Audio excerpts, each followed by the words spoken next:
بسم الله الرحمن الرحيم. الحمد لله الذي أنزل على عبده الكتاب ولم يجعل له عوجا قيما لينذر بأسا شديدا من لدنه ويبشر المؤمنين الذين يعملون الصالحات أن لهم أجرا حسنا ماكثين فيه عبدا وينذر الذين قالوا اتخذ الله ولدا ما لهم به من علم ولا لآبائهم كبرت كلمة تخرج من أفواههم إن يقولون إلا كذبا فلعلك باخع نفسك على آثارهم إن لم يؤمنوا بهذا الحديث أسفا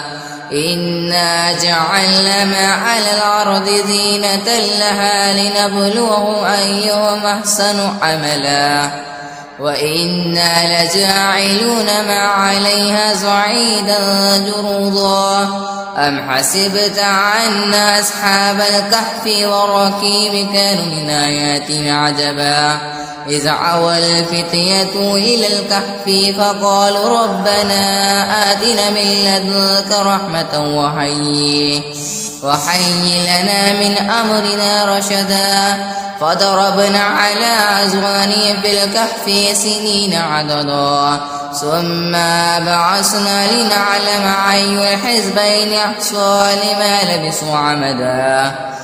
نحن نقص عليك نبأهم بالحق إنهم فتية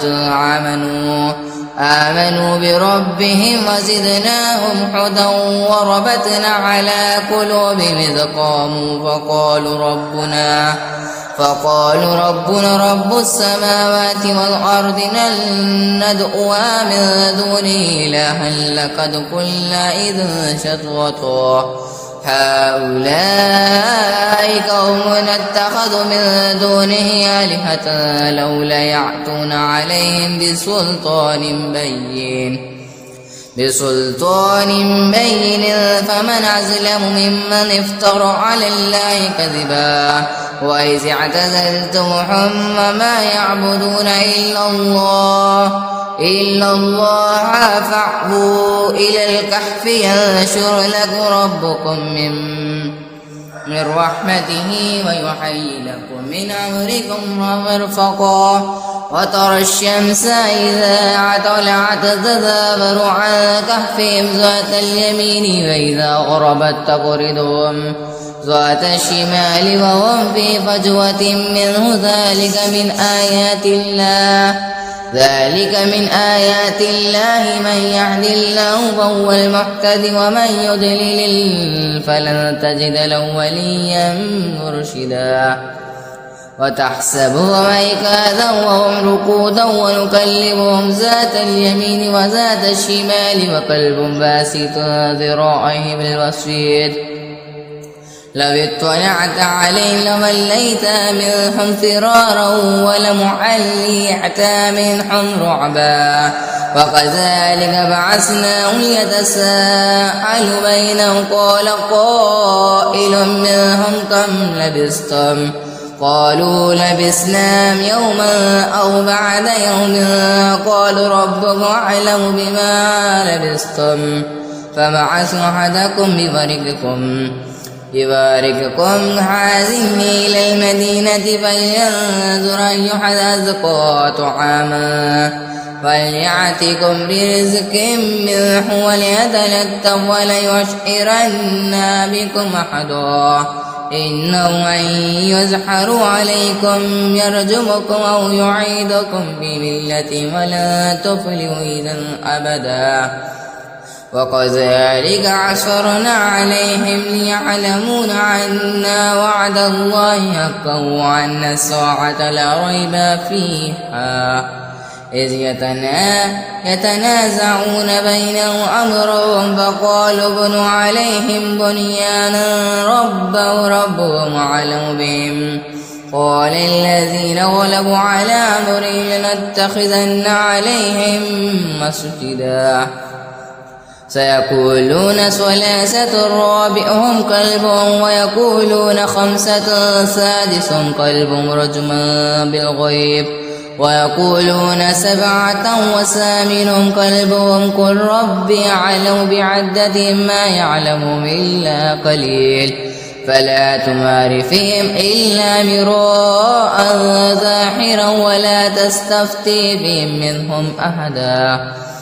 ولا تقولن لشائع إني فاعل ذلك غدا إلا أن يشاء الله واذكر ربك إذا نسيت وقل عسى أن يهديني ربي لأقرب من هذا رشدا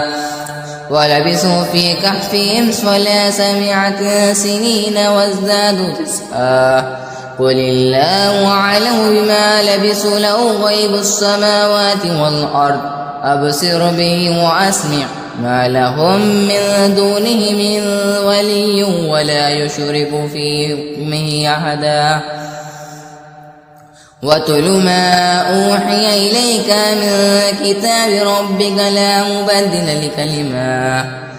لا مبدل لكلماته ولن تجد من دونه ملتحدا واصبر نفسك مع الذين يدعون ربهم بالغدوة والعشي يريدون وجهه ولا تعد عيناك عنهم تريد زينة الحياة الدنيا ولا تطع من أغفلنا قلبه عن ذكرنا واتبع هواه وكان أمره فرطا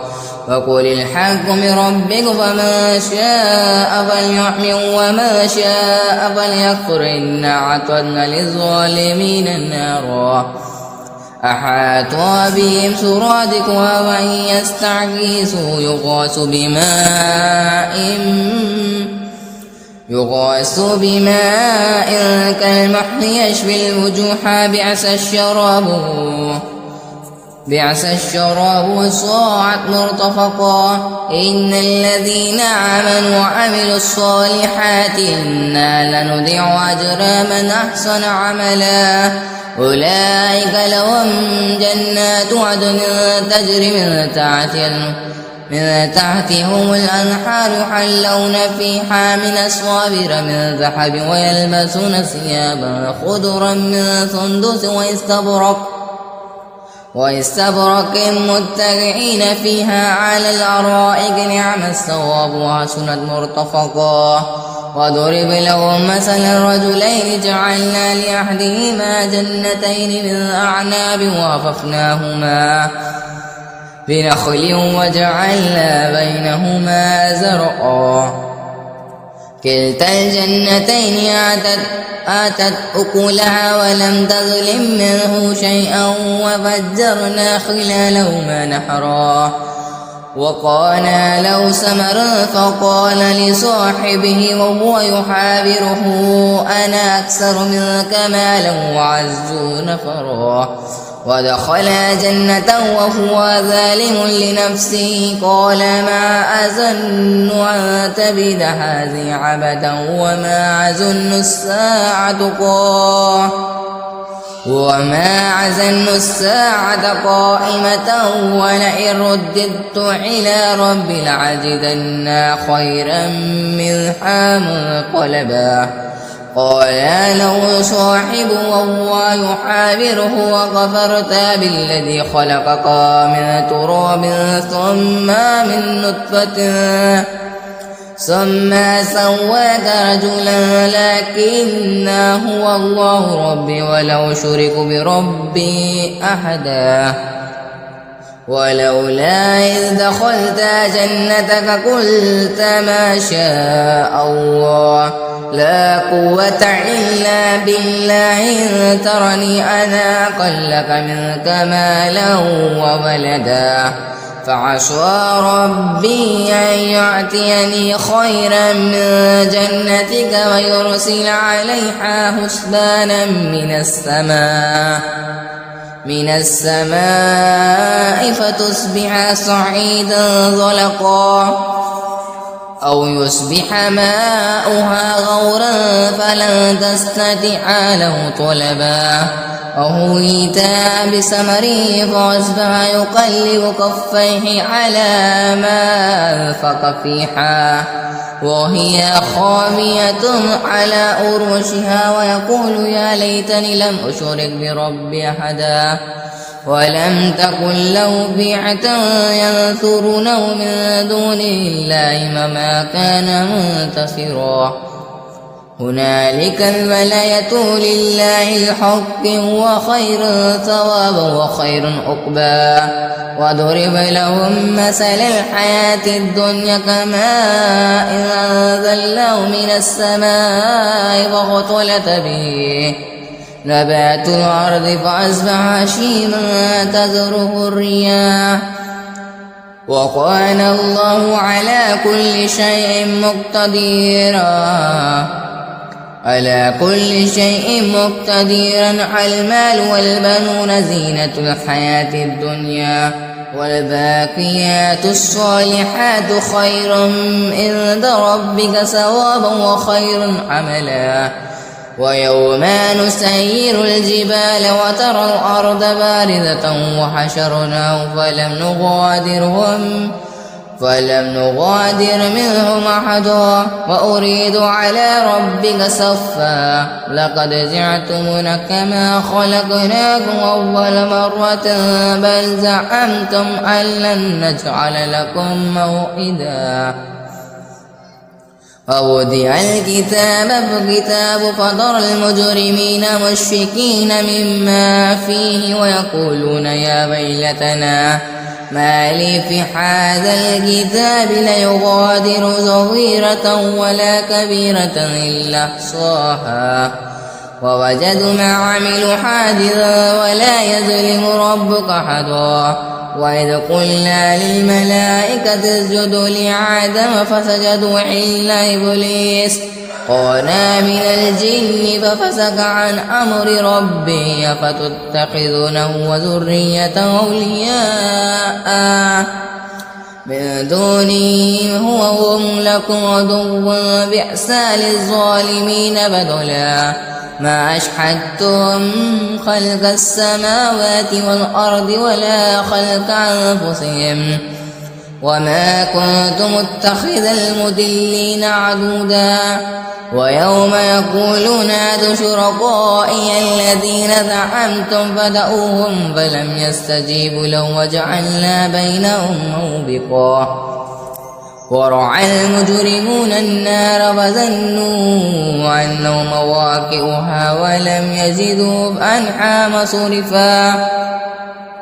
ولقد صرفنا في هذا القرآن للناس من كل مثل وقال الإنسان أكثر شيء جدلا وما منع الناس أن يؤمنوا إذ جاءهم الهدى ويستغفر ربهم إلا أن تأتيهم سنة الأولين أو يأتيهم العذاب قبولا وما نرسل المرسلين إلا مبشرين ومنذرين ويجادل الذين كفروا بالباطل ليدحضوا به الحق واتخذوا الآيات وما أنذروا هزوا وما أظلم ممن ذكر بآيات ربه فأعرض عنها ونسي ما قدمت يداه إنا جعلنا على قلوبهم أكنة أن يفقهوه وفي آذانهم وقرا وإن تدعوهم إلى الهدى فلن يهتدوا إذا أبدا وربك الغفور ذو الرحمة لو يؤاخذهم بما كسبوا لعجل لهم العذاب بل هم موعد لن يجدوا من دونه موعلا وتلك القرى أهلكناهم لما ظلموا وجعلنا لمهلكهم موعدا وإذ قال موسى لفتاه لأبره حتى أبلغ مجمع البحرين أو أمضي حقوبا فلما بلغ مجمع بينهما نسيا حوتهما فاتخذ سبيله في البحر سربا فلما جاوز قال لفتاه آتنا غداءنا لقد لقينا من سفرنا هذا نصبا قال أرأيت إذ عوينا إلى الصخرة فإني نسيت الحوت وما أنسانيه إلا الشيطان أن أذكره واتخذ سبيله في البحر عجبا قال ذلك ما كنا نبغي فارتد على آثارهما قصصا فوجد عبدا من عبادنا آتيناه رحمة من عندنا وعلمناه من لدنا علما قال له موسى هل أتبعك على أن تعلمني مما علمت رشدا قال إنك لن تستطيع معي صبرا وكيف تصبر على ما لم تعد به خبرا قال ستجدني إن شاء الله صابرا ولا أعصي لك أمرا قال فإن اتبعتني فلا تسألني عن شيء حتى أحدث لك منه ذكرا فانطلق حتى إذا ركبا في السفينة خرقا قال خرقتها لتغرق أهلها لقد جعلت شيئا إمرا قال علم قل إنك لن تستطيع معي صبرا قال لا تؤاخذني بما نسيت ولا ترهقني من أمري عسرا فانطلق حتى إذا لقي غلاما فقتله قال قتلت نفسا زكية بغير نفس لقد جعلت شيئا نكرا قال علم قل لك إنك لن تستطيع معي صبرا قال إن سألتك عن شيء بعدها فلا تصاحبني قد بلغت من لدني عذرا فانطلق حتى إذا أتيا أهل قرية استطعما أهلها فأبوا أن يضيفوهما فوجد فيها جدارا يريد أن ينقضا فأحكمه قال لو شئت لاتخذت علي أجرا قال هذا فراق بيني وبينك سأنبئك بتأويل ما لم تستطع عليه صبرا أما السفينة فكانت لمساكين يعملون في البحر فأردت أن أعيبها وكان وراءهم ملك يأخذ كل سفينة غصبا وأما الغلام فكان أبواه مؤمنين فخشينا أن يرهقهما طغيانا وكفرا فأردنا أن يبدلهما ربهما خيرا منه زكاة وقربا رحما وأما الجدار فكان لغلامين يتيمين في المدينة وكان تحته كنز لهما وكان أبوهما صالحا فأراد ربك أن يبلغ أشدهما ويستخرج كنزهما رحمة من ربك وما فعلته عن أمر ذلك تعبيل ما لم تستطع عليه صبرا ويسألونك عن ذي القرنين قل سأتلو عليكم منه ذكرا إنا مكنا له في الأرض وآتيناه من كل شيء سببا فأتبع سببا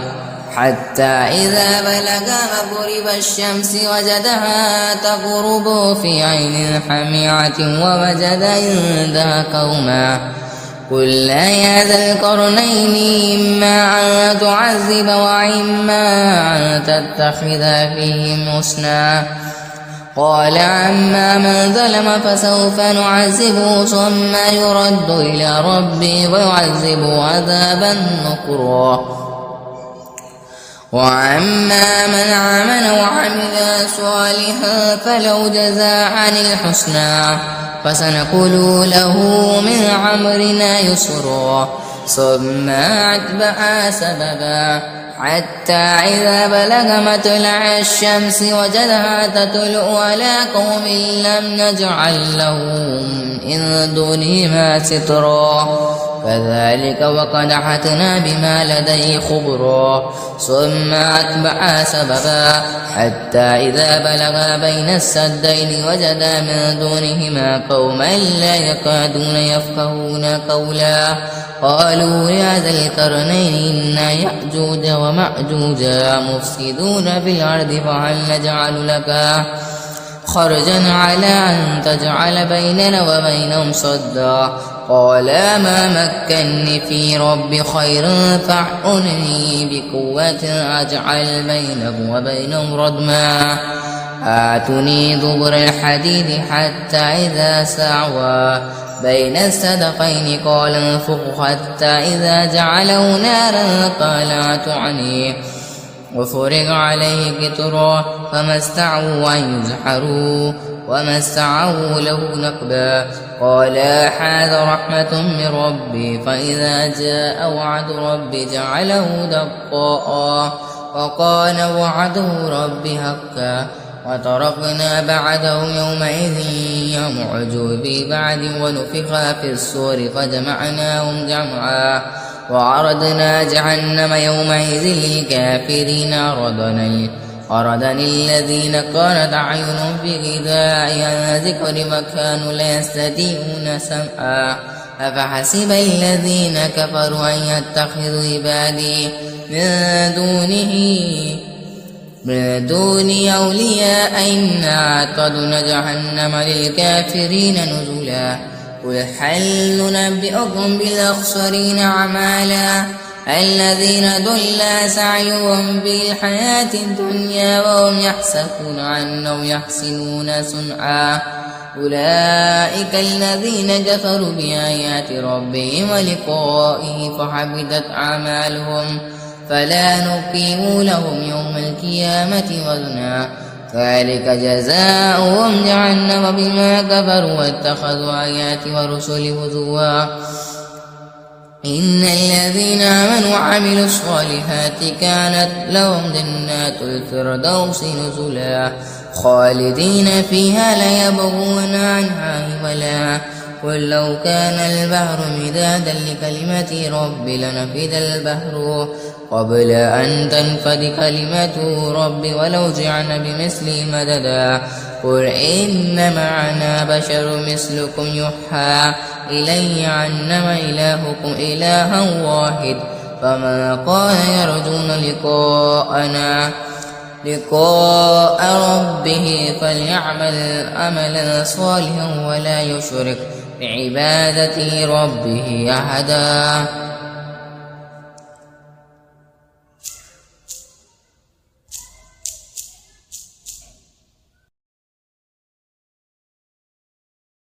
بسم الله الرحمن الرحيم الرحمن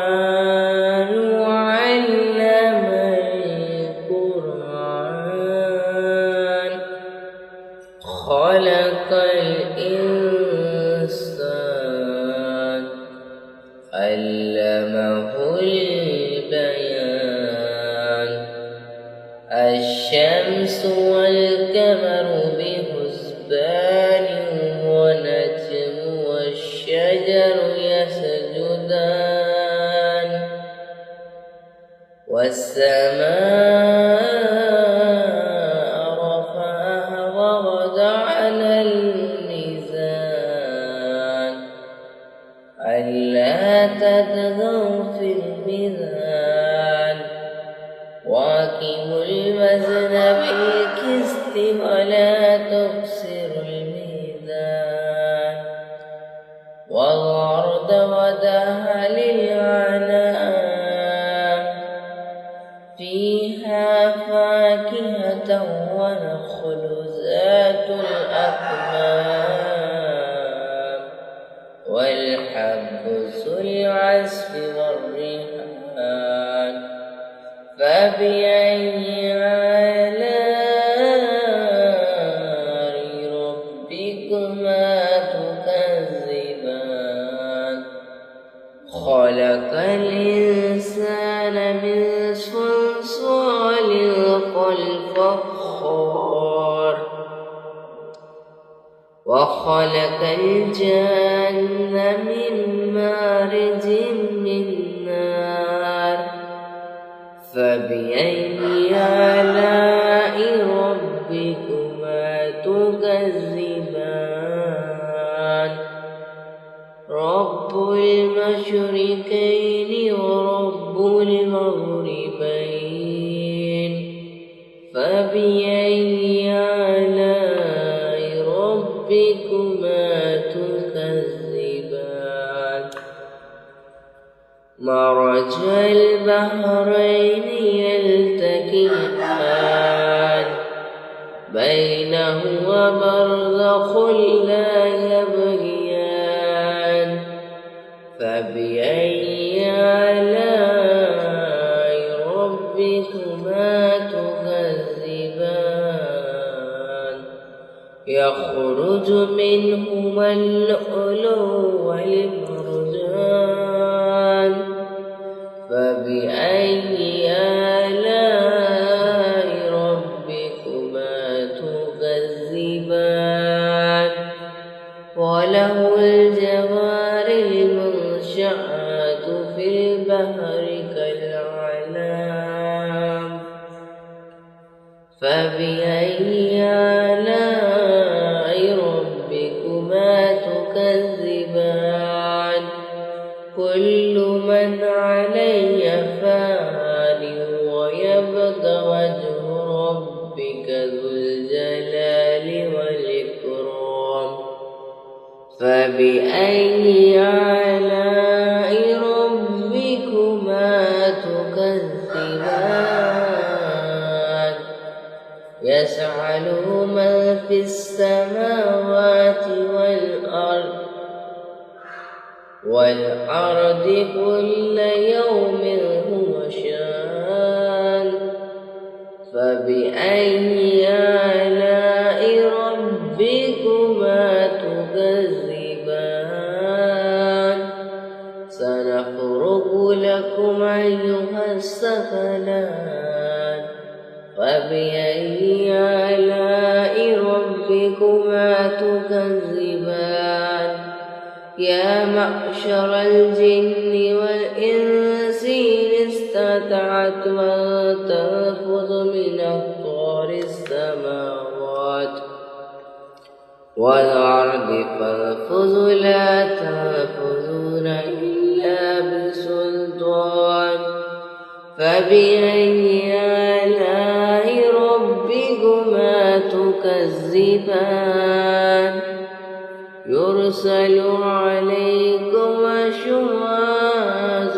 من نار ونحاس فلا تنتصران فبأي آلاء ربكما تكذبان فإذا انشقت السماء فكانت وردة كالدهان فبأي آلاء ربكما تكذبان فيومئذ لا يسأل عن ذنبه إنس ولا جان فبأي آلاء ربكما تكذبان يعرف المجرمون بسيماهم فيؤخذ بالنواصي والأقدام